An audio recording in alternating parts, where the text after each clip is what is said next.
everyone have a seat.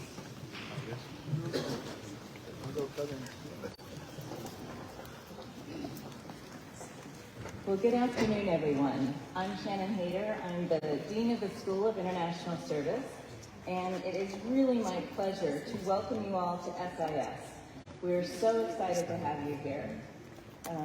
This is our first Atrium event of the year, which is a big deal, as you can tell. It's an honor for us to host illustrious leaders for really important conversations. The purpose of our Atrium Talks here at AU and SIS is that we seek to bring global leaders to speak directly with you on complex, important, aspirational, often difficult and even controversial topics. We welcome and promote civic discourse, including nonviolent and non-obstructive disagreement. So our approach, as you will see today, is first to hear from our invited leaders and then to follow the opening remarks with facilitated discussions, both questions from our facilitator and also questions from the audience. So please do use the index cards that were at the table when you came in.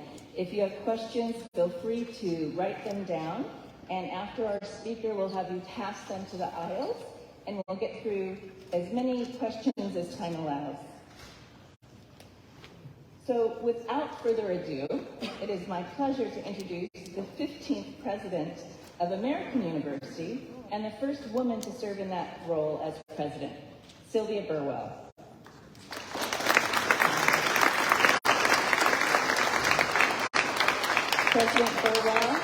President Burwell is an experienced leader who has spent the past 6 years helping AU excel as a leading student-centered research university. She led the university through a historic pandemic, starting with $500 million Change Can't Wait campaign to fund new efforts in student thriving, which is now only $68 million away from the goal. And she's launched our comprehensive strategy, Changemakers for a Changing World. Prior to AU, President Burwell held 2 cabinet positions in the U.S. government, serving as Secretary of Health and Human Services and Director of the Office of Management and Budget. She's also held leadership positions at 2 of the largest foundations in the world, the Bill and Melinda Gates Foundation and the Walmart Foundation. So please join me in welcoming President Sylvia Burwell. Thank you very much, and thank you to the School of International Service for putting on this wonderful event.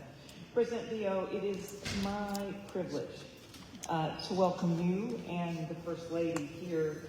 We want to welcome you back to your alma mater where you are at Devon Eagles.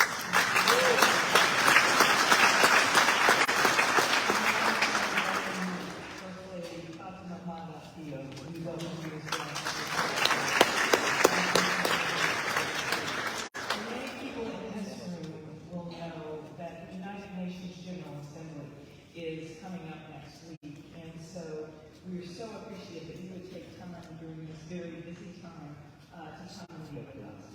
President Leo will be talking with us today about the importance of investing in people. And he has been recognized internationally for his advancement of women's empowerment and protection. His government has toughened sexual violence laws and abolished the death penalty. In addition to that, the work that he has done to test, scale, and implement technology supported what was a response to COVID, something that I really appreciate, that has been recognized worldwide in terms of that work.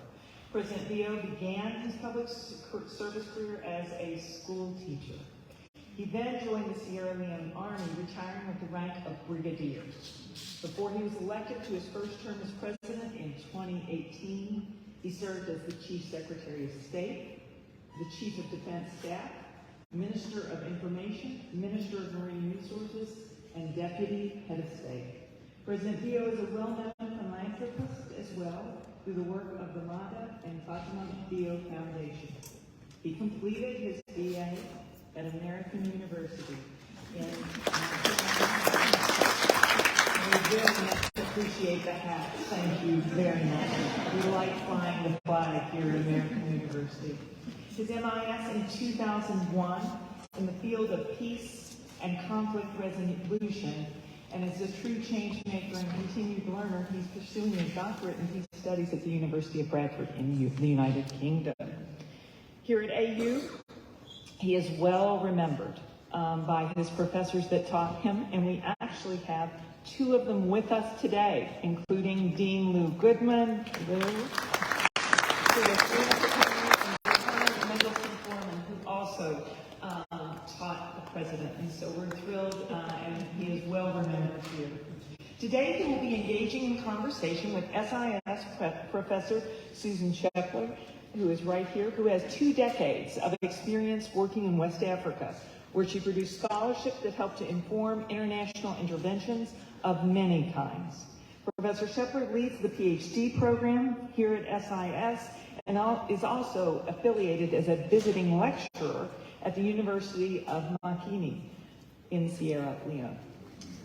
President Dio, we are so glad to welcome you back and to hear your perspective of leading on the global stage. Welcome back.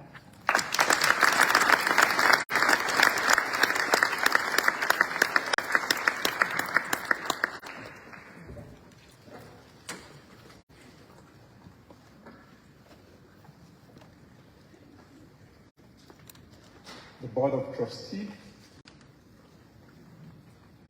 President Sylvia Bowell, Provost, staff and students of the great American University, distinguished ladies and gentlemen, good afternoon. It is unfair to be here today because I'm so excited that I can hardly make sense of what I'm going to say. 20 years ago, I was here as a student, a mature student, and today I'm here as the President of the Republic of Sierra Leone.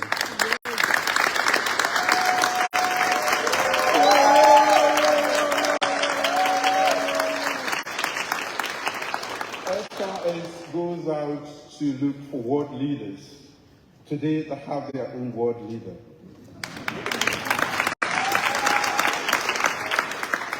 So I'll start by thanking you, and Madam President, and members of the board and faculty of the School of International Service for putting together this great lecture. I would also like to thank each and every one of you who has come today to be part of this engagement. Your presence here is testament to your commitment to international affairs, your dreams, and the incredible potential each of you hold. It is a riveting opportunity to address such a diverse and dynamic group of people from different backgrounds, fields, and persuasions. Standing before you in these hallowed walls, where thought leaders of past, present, and future converge, I am acutely aware of the transformative journey of learning that unfolds within these walls. I am a testament to that. This institution symbolizes the relentless pursuit of knowledge, the endeavor to refine perspectives, and the audacity to challenge and enrich worldviews we hold. When we step into an institution like this, we pledge to view the world through refreshed and curious eyes,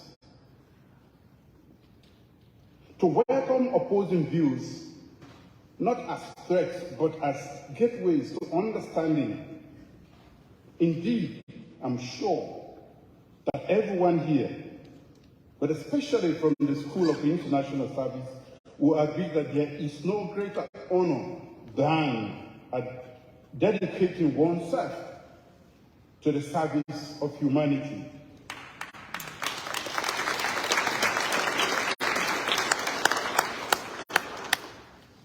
As I stand before this August gathering, I'm transported to a time of rigorous intellectual pursuits and fervent aspirations that marked my years at this esteemed institution in 1997, from 1997 to 2002. I cannot overstate the American University's impact on my post-military leadership journey. Thank you, AU.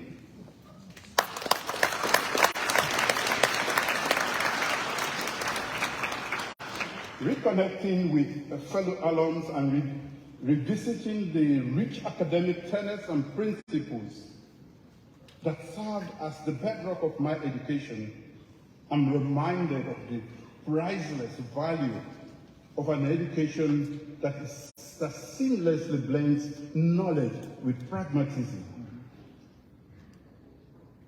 I learned here the intrinsic worth of being prepared to serve the global community, not just as a leader, but as a harbinger of peace, a bridge builder fostering understanding amidst the myriad complexities of our contemporary world. Reflecting upon my recent journey through the winding trails of Sierra Leone's election landscape, the profundity of human capital is clear to me. Yes, sir. Amidst the liveliness of towns, the tranquility of villages, and the resilient spirit echoing in every corner of my nation, it is easy to see that the most important tool for sculpturing a prosperous and secure future, the authentic heartbeat of innovation, and the driving force behind every nation's progress is human capital.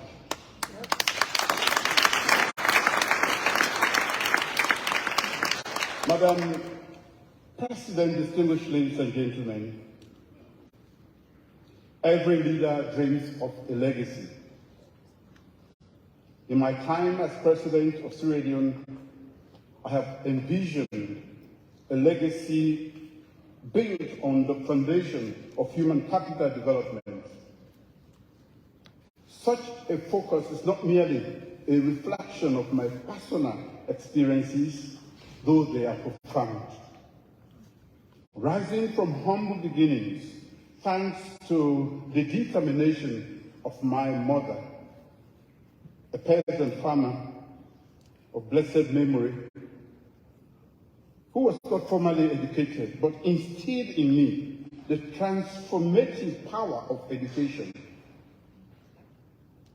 This morning, I went to her gravesite because I knew I was coming to AU, just to say, thank you, Mommy.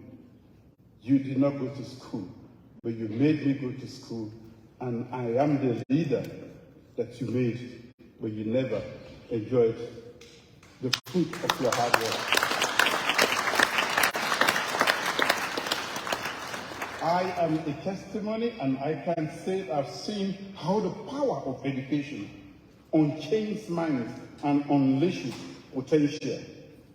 Madam President, distinguished ladies and gentlemen, suffice it to say that I was as persuaded in 1997 when I entered this university as I am today that human capital development is the most important arsenal for building a prosperous and secure future and finding relevance in the 21st century.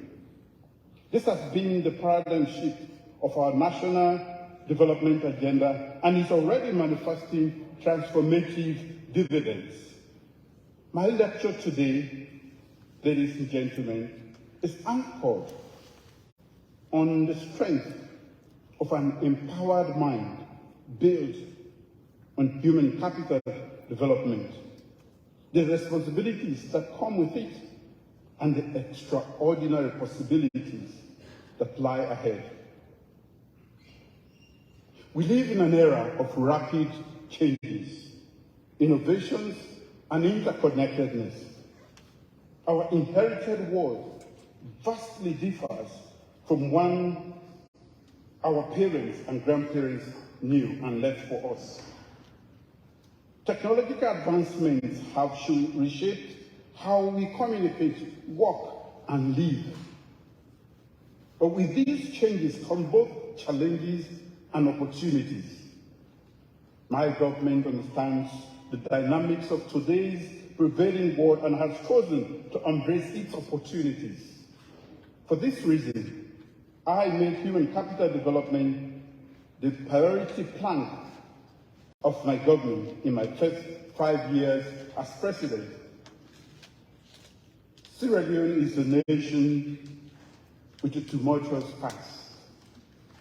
But we have moved beyond our history and made remarkable strides towards peace and stability, thanks to our commitment to human capital development. Human capital development encompasses various initiatives to enhance individuals' skills, knowledge, and well-being, promoting socio-economic progress, and ensuring long-lasting peace and security. My government's priority focus on human capital development is hinged on education, gender equality, youth empowerment, which I will briefly highlight here.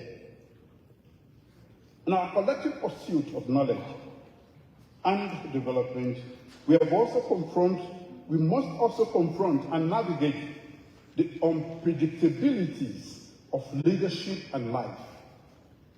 Who could have foreseen when my government first came into power in 2018, that a global pandemic would greatly affect supply chains, economic stability, and food supply, or that a war in Europe could immensely cause turbulence beyond the borders. Despite this, we set out to beat the odds stacked against us by remaining undeterred in building a resilient economy through the New Direction National Development Agenda. From the beginning, we emphasized the urgency of implementing wide-sweeping changes to put the economy on a new positive trajectory, implementing various essential policy interventions. We have made numerous bold and new investments and rolled out strategic national development programs, mostly connecting these priorities with human capital development agenda. Education. I agree with Bill Gates when he says, and I quote, "Your leading indicator of where you are going to be in 20 years from now is how well you are doing in your education system." End of quote. Elevating the stature of our nation's human capital through education has been of utmost importance. Our free quality education program emerged as the flagship initiative during my administration's inaugural 5-year tenure. We have consistently directed substantial investments towards our dynamic youth, recognizing that the true value of our nation is found in harnessing our human potential. Our commitment to education has remained unwavering despite the economic challenges presented since 2020. This dedication is evident as our education budget increased from below 15% in 2018 to 22% in subsequent years, supporting primary, secondary, higher technical, and vocational education sectors. Our free quality education program has created great access, quality, and equity for about 2 million children by removing financial barriers to school enrollment and improving teaching and learning outcomes.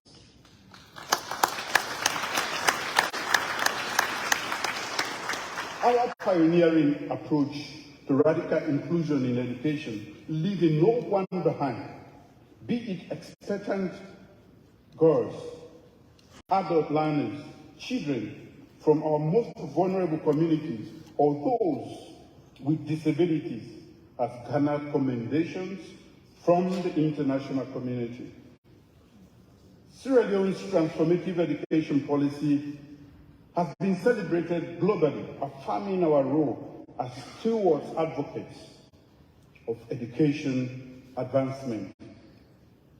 This global recognition culminated in my unanimous appointment as co-chair of UNESCO High-Level Steering Committee dedicated to realizing UN Sustainable Goal 4, a commitment to ensuring inclusive, equitable, quality education and fostering lifelong learning for all. As an ardent supporter of universal education access, I was privileged to co-chair the Global Transforming Education Summit alongside the United Nations Secretary General Antonio Guterres in 2022.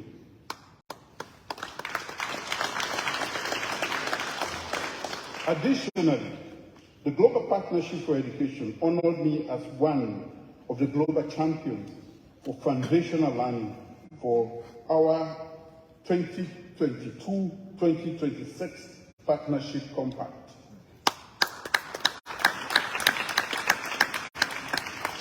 In a relatively brief period, my government mustered substantial backing from our partners, prudently augmenting our domestic educational resources. These efforts have attracted over $200 million in support for our education sector since 2018. Under my administration, we have supported more than 80% of our schools through government subsidies, enlisted approximately 12,000 new educators, and facilitated training for twice that number. We have welcomed also 800,000 new students, and our strategic investments have notably enhanced learning results in Sierra Leone. Gender equality and women's empowerment. My government particularly takes girls' education seriously. As we know that countries become stronger and more prosperous when girls are educated. So investing in girls' education is a smart long-term investment for our nation. We have worked to achieve gender parity in our schools. Girls have higher retention and pass rates in all national transition exams. More girls are now studying STEM disciplines today. They have higher transition rates into tertiary and vocational institutions. In line with our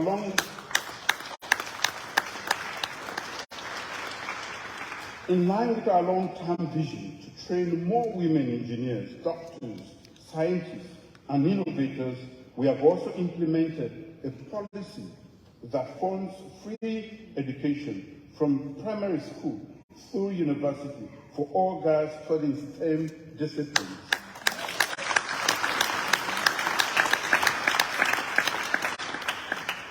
As Chimamanda Ngozi Adichie says, culture does not make people.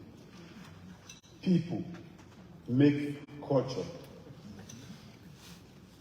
The culture we are consciously creating in Sierra Leone is one where education vastly improves the conditions for girls and women. Since 2018, we have witnessed a 37% increase in girls in school. Teenage pregnancy dropped by 33%, thanks be to the effort of the Ministry of Health and Sanitation then, and Madam First Lady who is sitting here.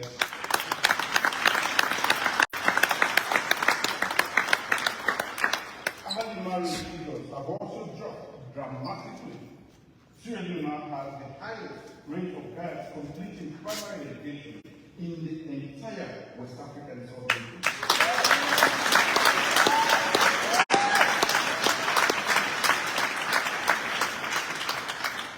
Madam President, distinguished ladies and gentlemen, true human capital development cannot be achieved if any segment of society remains overshadowed. The poignant words of the luminary writer Aaron Roy, there is really no such thing as the voiceless. They are only the deliberately silenced or the entirely unheard. One of my most cherished moments as Sierra Leone's president remains signing the progressive gender equality in women and parliament.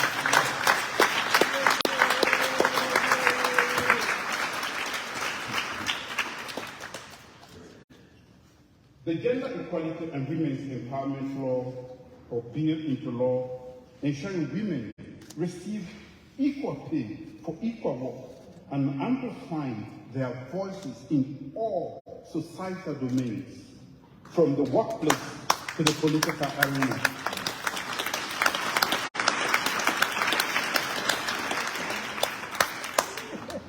A minimum 30% representation of women is guaranteed by law.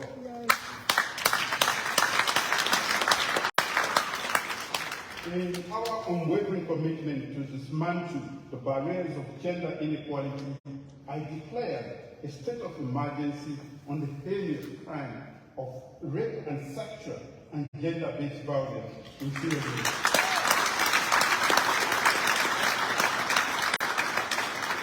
Through robust measures, we are championing justice, especially for the marginalized and the underprivileged, by the amendment of the Sexual Offences Act, broadening the spectrum of legal aid and instituting a specialized court to expedite the adjudication of sexual offences. In September 2021 at the United Nations, Sierra Leone with the Federal Republic of Nigeria successfully moved the United Nations resolution titled International Cooperation for Access to Justice, Remedies and Assistance for the Survivors of Sexual Violence.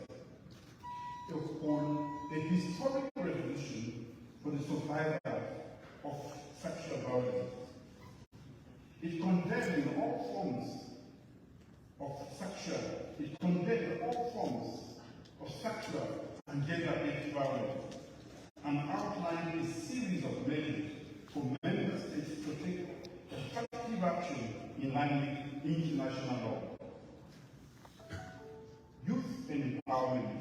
Madam President, distinguished ladies and gentlemen, empowering our youth means giving them a voice in the decision-making process of our nation. This is why my government has marched towards with action by constituting one of the youngest cabinets in the history of our country.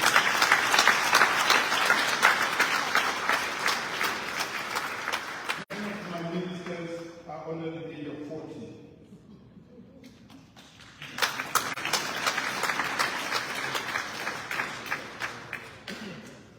Over the last 5 years, the young human capital in imperatives, my government has invested in young people by creating opportunities for training, entrepreneurship, and job creation. The Youth Empowerment Scheme for my second term mandate promises that the young generation that have the energy, passion, and ambition will find fertile ground in Sierra Leone. We also intend to leverage the cutting-edge technology and infrastructure program to pave sustainable pathways for economic growth.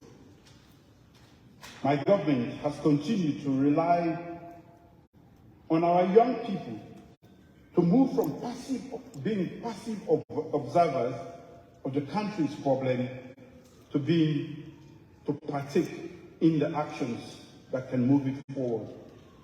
Our human capital development agenda equips young people with the knowledge and skills to be informed and to be critical thinkers, and they must use that knowledge for the greater good. I firmly believe that the best use of our life is when it is lived for God and for country. Any life outside this principle is not worth living. It is also important to remember that success is not measured by solely by personal achievements, but by positive impact on others and the world around us.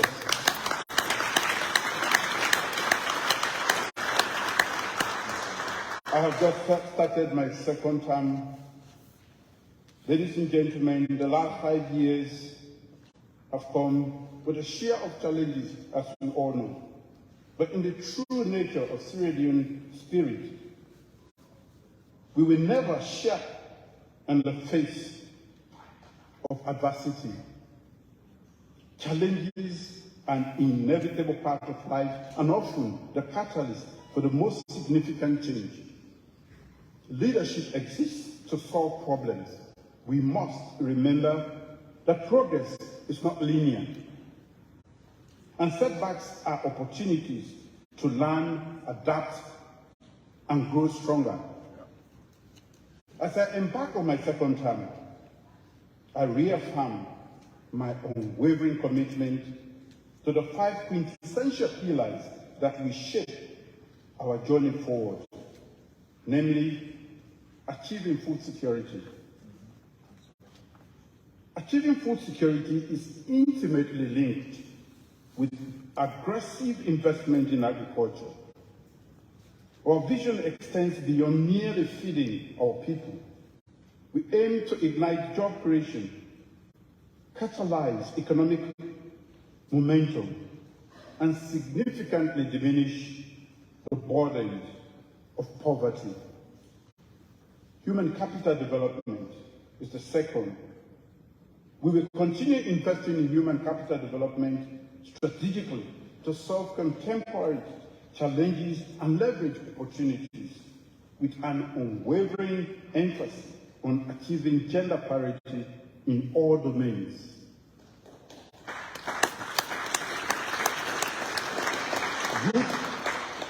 Youth employment scheme is our solemn pledge to the vibrant youth of Sierra Leone that their dynamism, enthusiasm, and aspiration will be met with unparalleled opportunities in their homeland. Technology and infrastructure is a forward-looking initiative designed to lay the bedrock for resilient and sustainable avenues of economic progress. The reformation of our public service architecture is a meticulous overhaul aimed at enhancing efficiency, instilling professionalism, and ensuring a service delivery mechanism befitting the aspirations of our people. Let me conclude. Today, I stand before you not just as a representative of my country, but as a witness to the ebb and flow of global currents. These are indeed tough times for our world. The strongest economic quivers and continents like Africa stand at pivotal junctures. We witness shifts in power, erosion of democratic institutions, especially in our sub-region West Africa, an intensification of conflicts on a scale we hadn't imagined, and climate change's looming effects. Leadership must evolve in this era, marked by crises at every turn. We can no longer stand idly by as young workforce leaves our shores searching for greener pastures. We cannot ignore the displacement of our people due to strife or the stifling of our children's futures. It is not enough to be defenders of the status quo. We must become the disruptors. Disruptors who strive to lift communities out of the depth of poverty, enabling our youth to rise to global challenges and ensure that every individual has the freedom to dream, choose, and lead a fulfilling life. Every single one of us has a part to play. Leadership, I must say, it's not a title. It is an action. I recall my times here in the United States and in this institution, a period of growth and learning. But the serene call of home was always present in my ears. A beacon that guided my intention and actions. I had to return. I had to leave the United States to return home. Now, as I stand here, I feel like I have come full circle. Nostalgic. Yes, that's why I have my AU cap on today.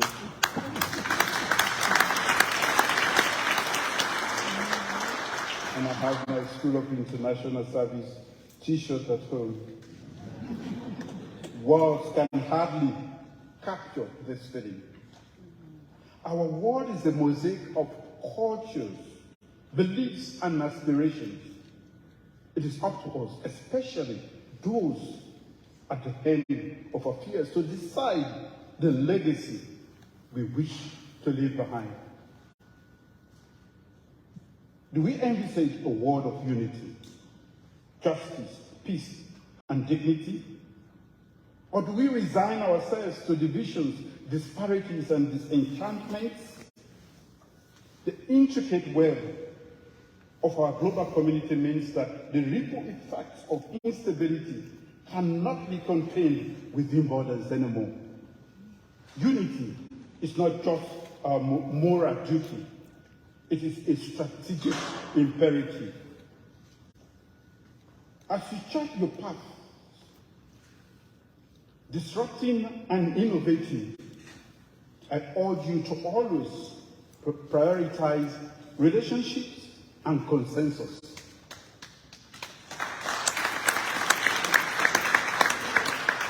A world where different opinions coexist in vibrant, where the coexistence of different opinions is vibrant and robust. Democracy thrives in these differences. The journey to addressing global issues is indeed long, and as the adage goes, if you want to go fast, the African adage goes, if you want to go fast, go alone. But if you want to go far, go together.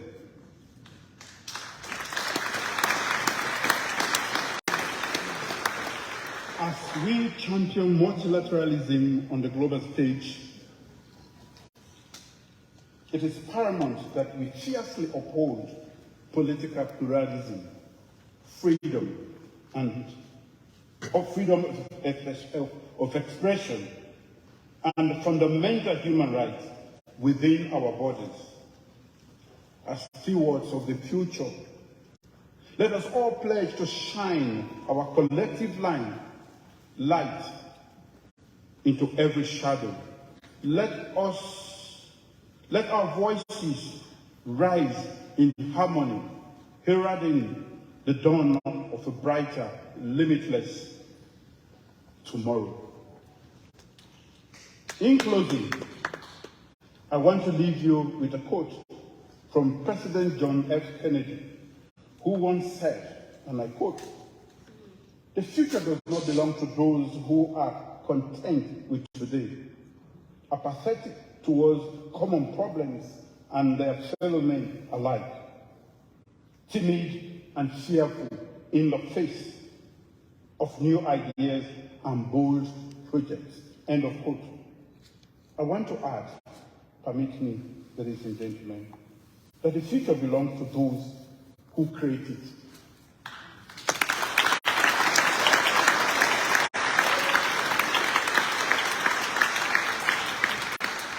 In Leone, we are building the future, a new breed of young people who are neither content, apathetic, nor timid.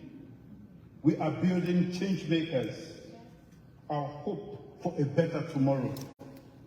I therefore invite all of you to join us and support us in our journey to building a prosperous middle-income country by 2035. Thank you all for listening.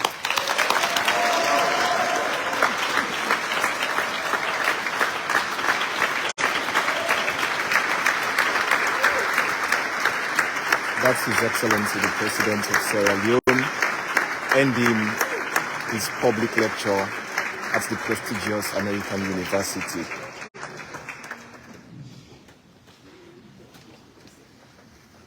Thank you very much for those inspiring words, Your Excellency.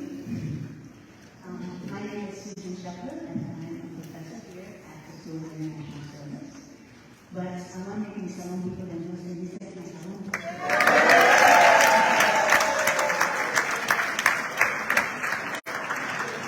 So I'm here as a stakeholder in Sierra Leone.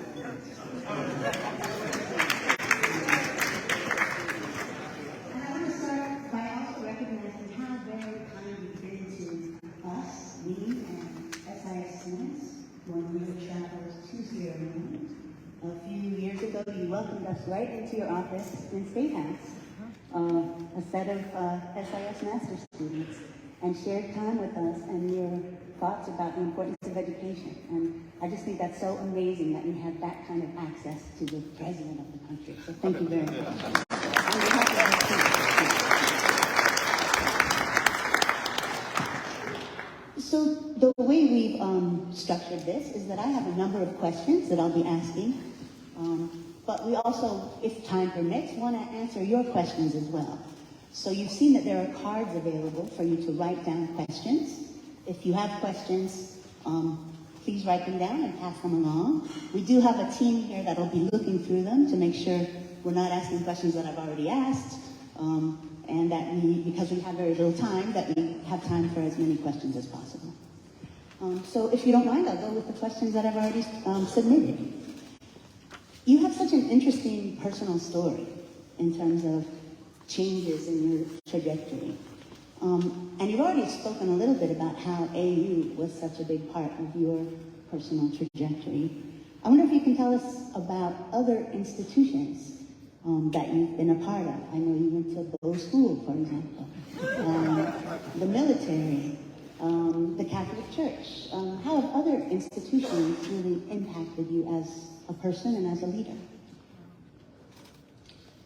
Normally, we don't recognize the fact that we are captives of our culture.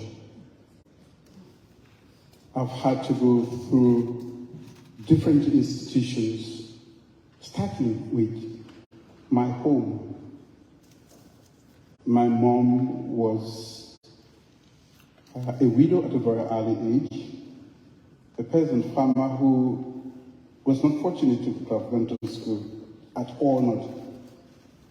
And being able to get to this point in life means she laid the primary foundation upon which this great man is built. So, my schooling at Bow School, which was a school dedicated for leadership in Sierra Leone by the British colonial masters, and then entering the military as an officer cadet means you are being trained to become a leader. And when I left the Bow School, I went into the military. Of course, I served at the war front, I was in Liberia at the height of the war, and I came back to Sierra Leone. I led at the war front and also led the war as part of the military government that came after. I was patriotic enough to let go power for the sake of Sierra Leone at a very early age. I hastily prepared a democratic election. I also initiated the peace process and got Sanko out of the bush, and we had the first ceasefire, and it was during that time that I left the country. After that, I left the country. When I left, I came to the Great America and to the American University and to the School of International Studies.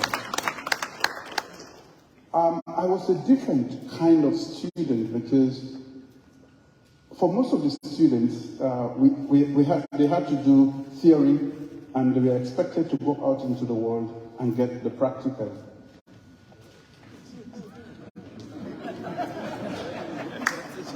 I had done my practical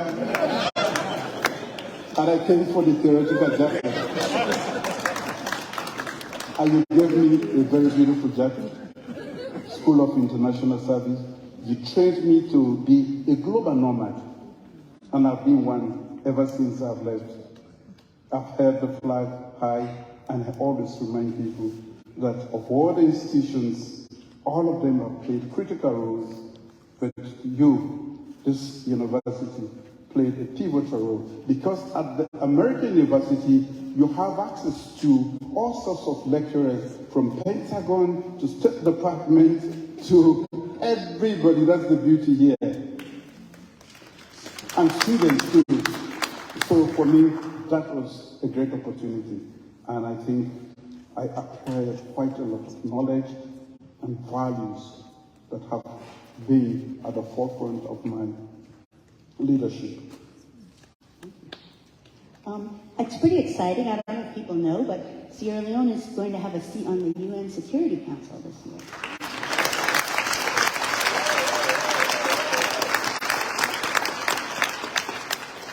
Can you talk a bit about what it means for Sierra Leone to have this new prominence in international affairs?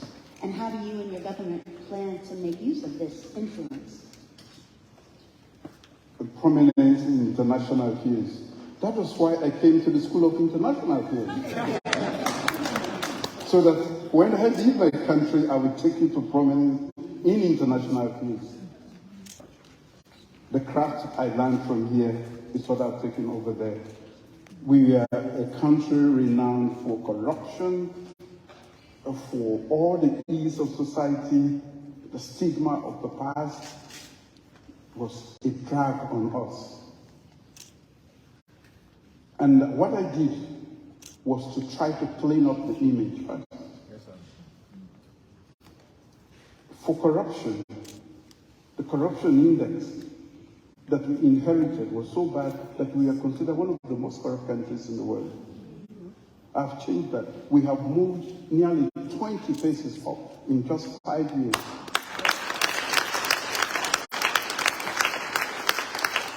The Transparency International valuation, and also the MCC, which is an American institution, we have passed the score of corruption index for the past 5 years.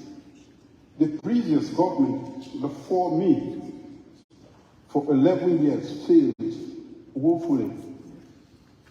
And since I took over, we have passed the index for 5 complete years, going as far as 83%, the highest they got the highest they ever got in 11 years was 49. I have passed consistently, and we have gone as far as 83%. So what I did was to clean the image so that we can again regain our space among the community of nations. We'll be respected. We had to do everything it's a very crowded place, as you know, the international, and there are a lot of other countries that want to be at the UN Security Council, be it in the permanent or the non-permanent category. So we have to do quite a lot to be considered worthy of that position. That is what we did. And for me, it is important because we have been able to secure peace with the support of the international community. It is now time for us to take peace to other parts of the world, to share our experience as a country that was ravaged by war, and how we are able, through a peaceful settlement, to get peace. I think it's an opportunity.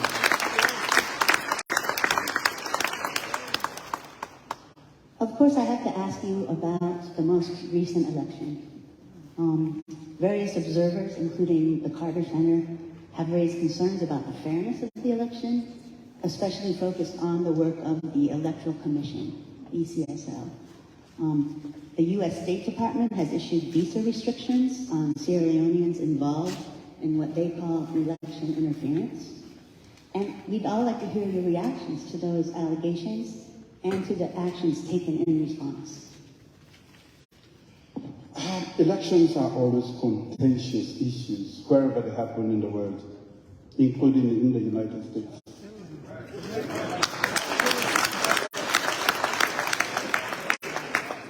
But I do not have the power to issue visa restrictions, of course. That's the difference.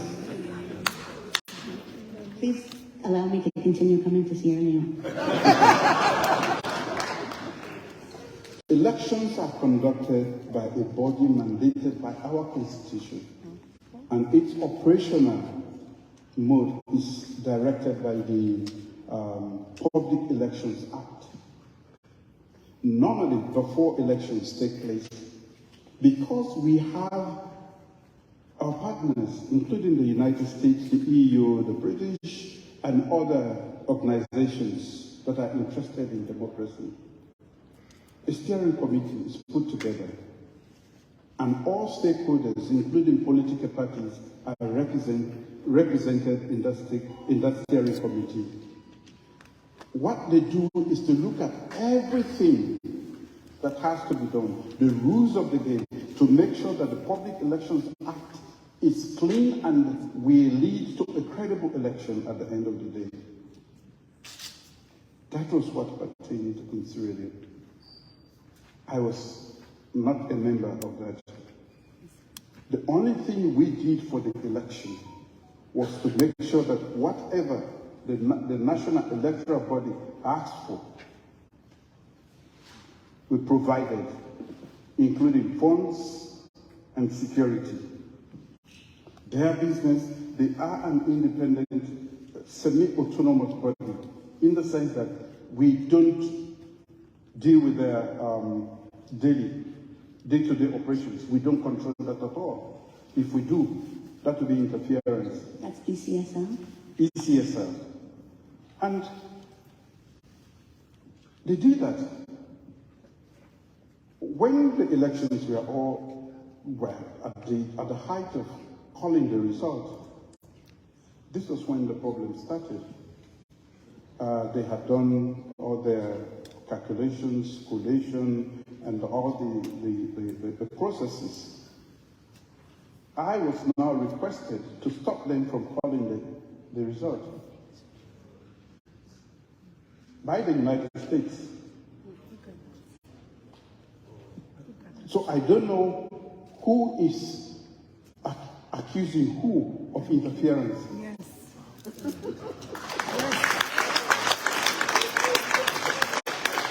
And I declined, and I said, we have never called this institution. I am not going to call them now. If there are any issues, let's deal with them. Let's leave them to finish this very critical. Let's also take into consideration the context in West Africa, a very volatile region. We are threatened by jihadists in the whole of the Sahel. From the Atlantic Ocean to the Red Sea, we have military governments. A few of us are surviving as democratically elected governments.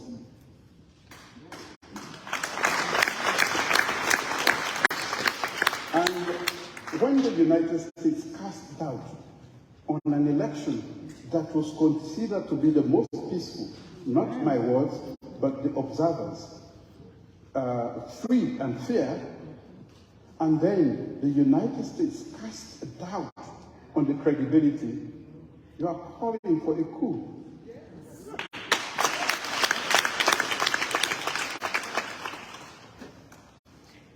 This is what we don't recognize. In any case, the same representatives of the United States have told us that in any case, they just wanted a second round. In any case, I was going to win because all the polls made that clear. And I can say here that based on what I have done in the last 5 years, under the circumstances, we can go to the polls today and in a free, fair election, I will not get 56%. I will get nothing less than 60%.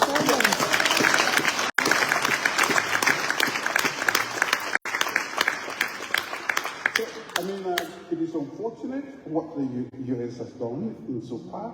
We have a great bilateral relationship with the United States. I told the American ambassador in my office, I said, I am a better ambassador for America in Sierra Leone than you are. I was trained in the United States, and I know the values that should be projected out there. You are a stranger, you've only been here for a few days. We allow you to go, but know that I'm a better ambassador here for the United States than you. So it's unfortunate what is happening, casting doubt and creating that air of instability. But we still seek a great relationship.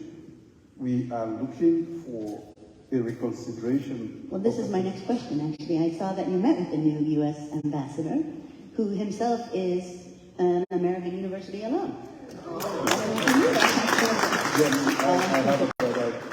Brian David Hunt is his name. And you said on Twitter, my government remains committed to working with the United States towards strengthening our strategic partnership and mutually beneficial cooperation. So given the U.S. sanctions related to the election, how do you see the future of U.S.-Sierra Leone cooperation? Are you looking to work with other partners internationally? Of course, we have a great relationship. I think this is just a little peck. And it will prepare off when the objective reality is understood by the United States. Sometimes the wrong information filters out there, and those actions are informed by the wrong information. I still believe that I will use my time in the United States and also try to contact different people to understand. We are only 60 years into democracy. We are not 250 years. We should be allowed to make mistakes. If we do, correct the mistake and we will continue. We should not be treated as if we are the experts in democracy. Elections are always troublesome, and we should be careful how we deal with them. So we are seeking a very amicable relationship. We will continue to explain. We know somebody somewhere is going to hear the truth and know that sometimes dialogue is better than these coercive, punitive actions.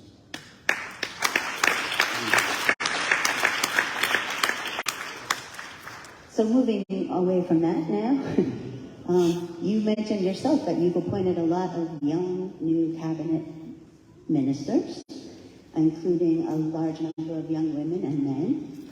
I want to ask you about, in particular, about your new chief minister, who's sitting right here, David Zenge. He,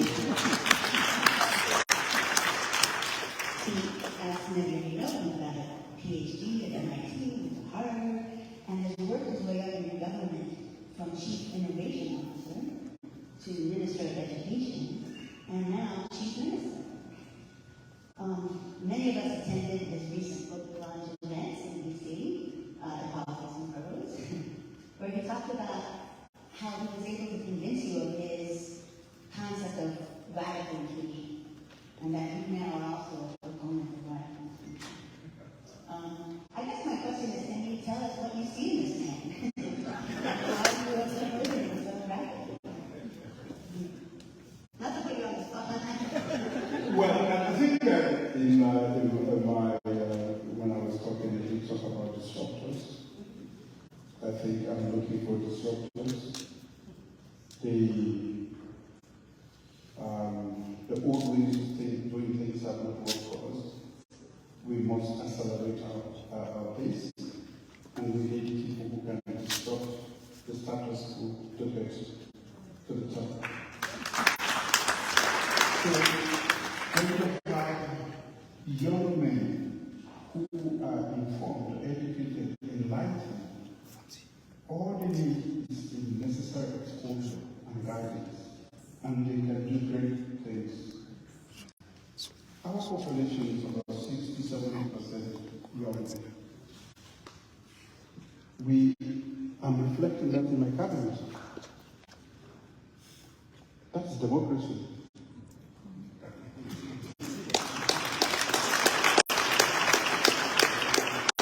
The women are 51%. We are inching towards that by giving them a floor of nothing less than 30% in all domains of human endeavor. We are actually talking the talk and walking the walk as far as democracy is concerned. For the young people, they should be where we make the decisions. Yes, they have to be there. They bring new perspectives. As you know, so are women from another planet. With 51% of them, if you don't bring them into your mix and you make laws and you make decisions, you are leaving a huge chunk of valuable information out and perspective. This is why we are building democracy from the bottom up. So he may be one, but there are so many of them. The other young man sitting there, the women all over there, the other women at the back, woman at the back there is a member of parliament. This young man sitting here is the foreign minister.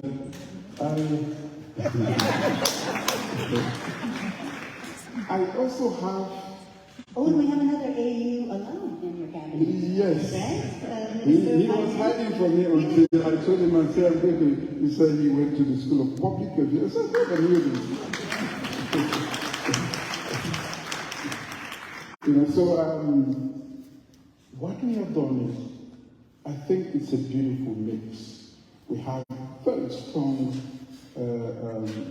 people, those that are older, with a lot of knowledge, experience, and they are dotted in among them, and they infuse experience.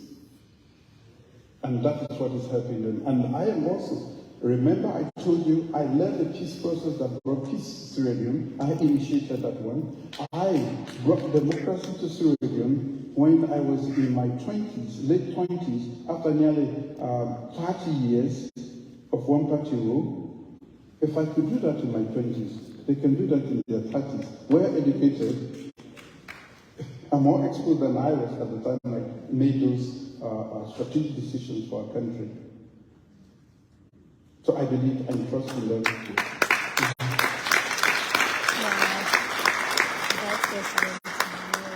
This is the last of my questions, and then we'll turn to the others. Okay. I know we have members of the Sierra Leone diaspora here today.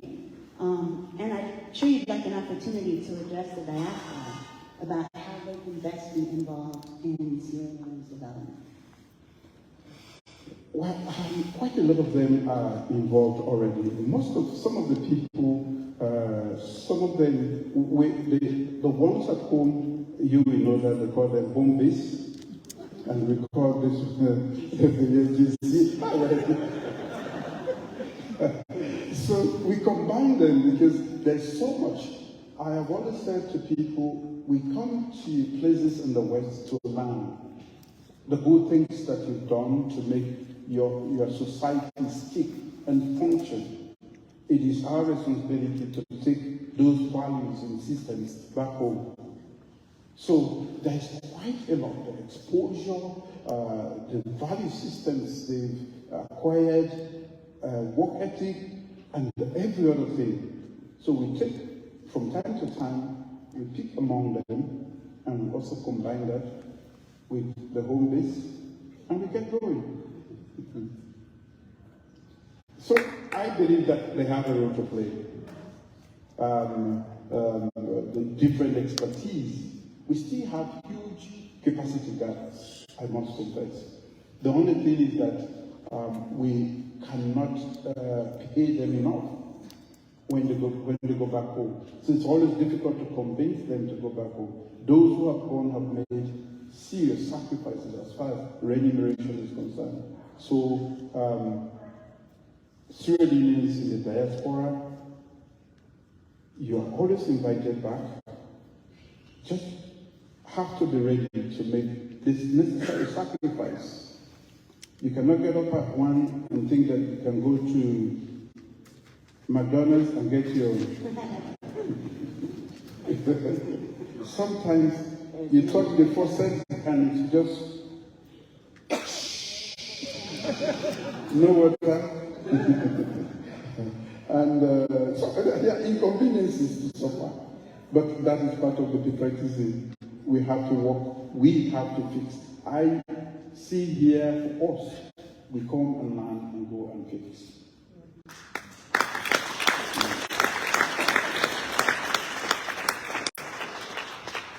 All right, I have some questions on the cards from the audience now. The first one is one I'm very interested in, so I'm starting with it. Is the government committed to educating youth about the Civil War? And if so, what steps are being taken? The Civil War is an important part of our history. In fact, we should keep reminding them what led to the war and how that war ravaged our country and how it set us back as far as development is concerned, and to strive to never again go back to that as the Americans did. So it has to be, it is an important part of our history, and our children should know that we've had a very difficult past, and we should never go back to the past. We should always dialogue. Democracy is the way to go. You know, the majority will always determine who rules the country, and when we have challenges, we should use all local remedies through dialogue. I see you also recently appointed Joseph Kaifala as head of monuments. Yeah. What do you think about a monument of some kind? I'm going off script. A monument to the war. When you asked this question, I thought about him, but I just didn't want to go. Definitely. Definitely, we have to make every effort, not only to document what happened, but also have a place that we remind our people, and we are working towards that. If there's any help that you have identified, it's welcome. Thank you. Okay, another question from the audience. What do you think was your biggest success when dealing with the COVID-19 pandemic? What strategies helped the most? Our COVID strategy was informed by our Ebola experience. We've had a rough time as a nation dealing with Ebola. I was not at the helm at the time, I was in opposition, but I was fully involved. I went around the country during Ebola to look at the structures. We had international support, but we still lost over 3,000 people. And Ebola was even more infectious and deadly than COVID. So we had already developed a system right across the country that involved quite a lot of people, from the traditional leaders to community leaders, to the military, to the police, the healthcare system, and everybody was involved. So once I realized the epidemiology of this particular COVID, we decided to stand up all the agencies we had used to fight Ebola. So before our index case, we had closed the international border. So at the end, I remember. you were there. So I think we fell back on our experience with COVID, Ebola, and we already had vestiges, or already a lot of people in the system knew how to deal with this sort of thing. That is another thing. So besides government effort, we reminded people of the need to take the necessary precautionary measures that we were, and then we did not close down, lock down at any one point in time, except for two or 3 days, because we custom made our own response to COVID. When other nations were locking down for weeks and 2 weeks and a month, we never once closed for even more than 3 days, because we knew what to do. We had had the experience, and that experience informed our every action. We stood up the whole scientific community of, again, the diaspora. In fact, most of them were in the diaspora, who knew, including, I remember, our president, Minister of Health. He was still here, but he was part of our scientific community, informing our activities back there, and few others around the world, and also back home. So the diaspora has always been an integral part of what we do, and that was one great example of how we reacted to COVID. In COVID, we lost less than 200 people. In Ebola, we lost over 3,000 people. So I think the experience, our bitter experience, was at the fore in our decision making. The next question starts off, thank you for coming. Thank you for coming. What do you envision for Sierra Leone in 20 years' time? What will be different? What will be the same? It's a very tricky question.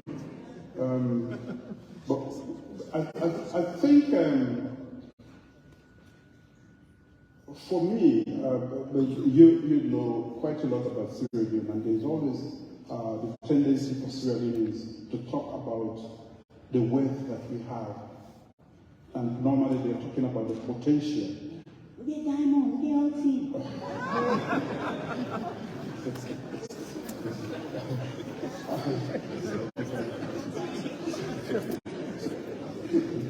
And what I said to them, let's have all of those. I said to them, more precious than gold, diamond, and all the things that we have is the human resource that we have. And we should invest in the human resource of our country. And that is what we're doing. I strongly believe that the investments, the quality of investment, and even the anecdotal evidence coming from what has happened over the past 5 years, I'm very, very optimistic that Sierra Leone in 20 years, we start to regain its place as the Athens of West Africa, what is normally known as a leading nation. Yes, because our prowess as a nation at the time was actually our intellectual capacity. We were the ones creating knowledge and sharing in the whole of West Africa and beyond. And we can do that. And that is what we have started. So it's a great revolution in that way. And when you consider that, and also the fifth salon, which is food security and economic stability, then Sierra Leone will be a totally different place. But in 20 years, a middle income country. That is what I aspire to. What do you think will be the same in 20 years' time? I don't think anything will be the same. Yes, because, the human being is at the center of everything that we do. As part of our progress, we are actually changing the mindset, which is the most difficult. The mindset of our people to know that we don't need aid. We can create our own aid. We can solve our problems. And now Sierra Leoneans are beginning to get off their couches, going to fend for themselves. We have the brain power. So once we can do that, the human being changes. Every other thing around is going to change. The physical environment is going to change. The very thing that holds us as captives, our culture, maybe even that one will not be the same, because we would have taken in quite a lot of other great aspects of other cultures, and that will definitely positively impact our own culture. We'll still be eating cassava leaves. Yeah, right. I concede. Next question. We'll be cooking it differently.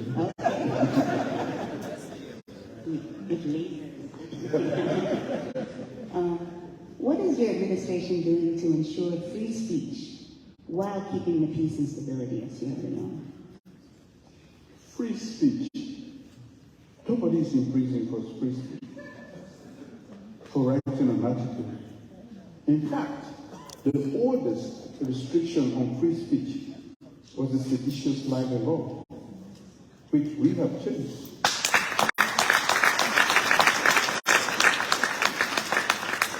So free speech,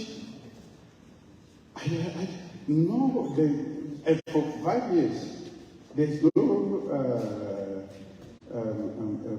arrestment in prison. They normally say that I have the thickest political skin because I don't respond to the frivolities. If you write objective things that are constructive, I will call you and engage you. Tell me more. Because I don't know everything. I don't have monopoly over ideas. If you engage constructively, the worst punishment is come and talk to me, tell me more, and be a part of governance. But to say that free speech, there's nothing wrong with free speech in Sierra Leone. There's no evidence contrary to the view that nobody has been molested, arrested, or what. In fact, What about protests as a form of speech? Protest is part of democracy, and we are a democratic country. You know, protest also has everything done in a democracy is done within the confines of laws. I know a lot of people talk about, let's not shy away from it, the 10th of August last year. That was not a protest. 10. I mean, there is hardship, there is economic hardship everywhere. If you came out with a placard and you are saying that there is inflation, you're only saying what I know. I will agree with you even more. That I know. We are doing, today I was with the IMF, we are doing everything possible. But are we alone in that? No. Today or yesterday, even in the United States, there's augmentation of prices. There's inflation everywhere. So, when protesters come out and 6 policemen are dead, are those protesters? No, they are terrorists. 6 policemen are dead immediately. Do those policemen have a right, a human right? Yes, they do. They have children. All they were there to keep the peace. They didn't shoot. They were not armed, that's why they died. You see, so when we talk about protest is part of democracy and is accepted. So we would expect that when you come out to protest, you follow the rules and you'll be okay.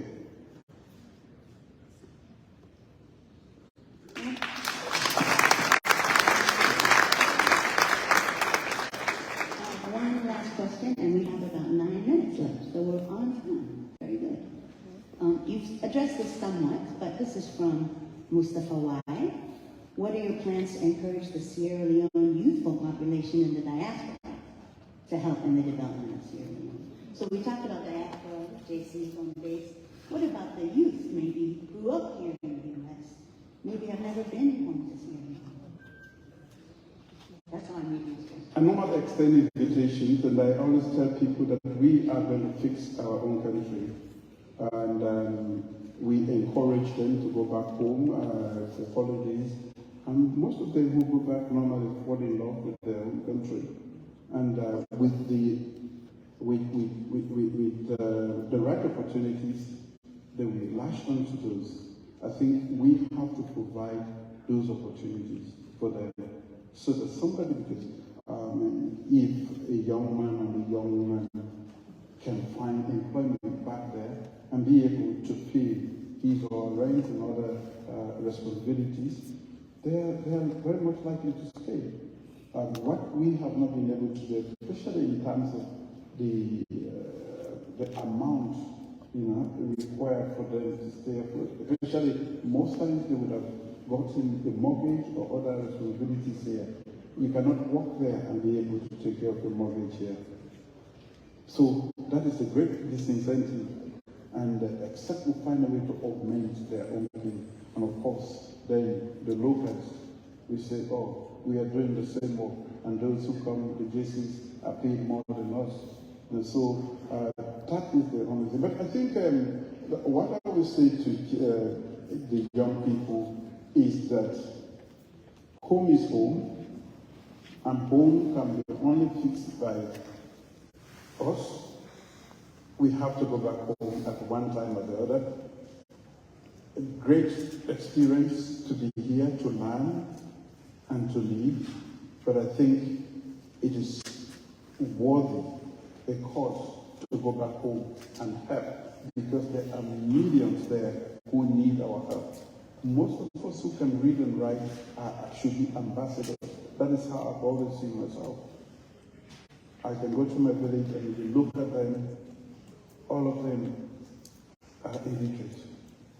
Those people need help. Those people need our support. Otherwise, they will never fulfill their potential in this world. And we who can do that should endeavor, make the sacrifice to go back home. We can,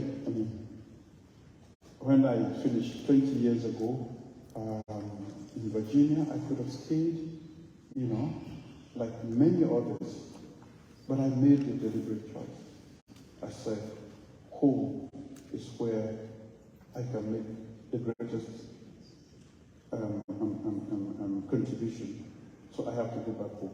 That is what they're going to have to. But if you just look at the remuneration, the facilities and everything that is here, you will never go back home. Never. It's a sacrifice. Well, salon suites.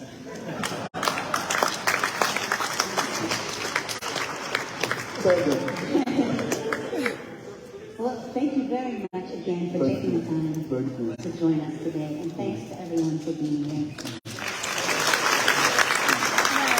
President of the Republic of Suriname, also retired Brigadier Julius Maada, the President of the Republic of Sierra Leone, and the question and answer session inside the public lecture way in Cancun. We're so privileged to have you here today, so thank you. American University. Thank you to our fabulous audience, and we have a full house still at the end of the session, which tells you something. People are waiting for more. Much recognition thanks to the many ministers who are here today and members of the cabinet.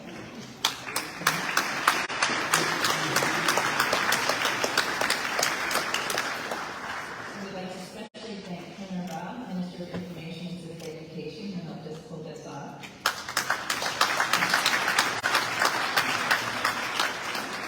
And thanks to those from the Embassy of Sierra Leone here in D.C., Mr. Ibrahim Fafana, Cultural Attaché,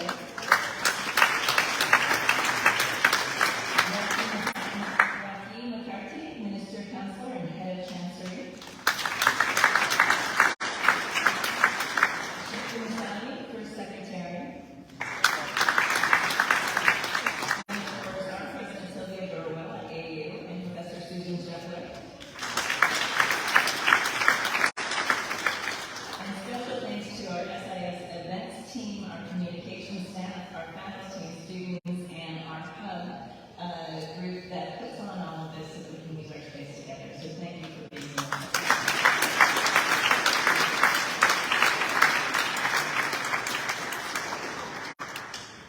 You're dismissed.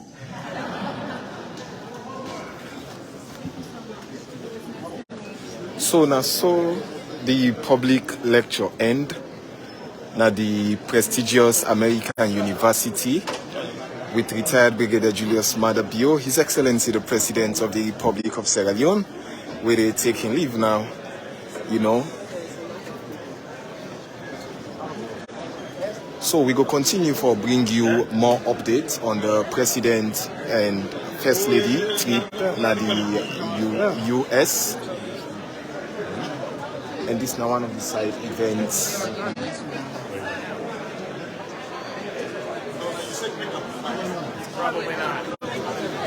Thank you.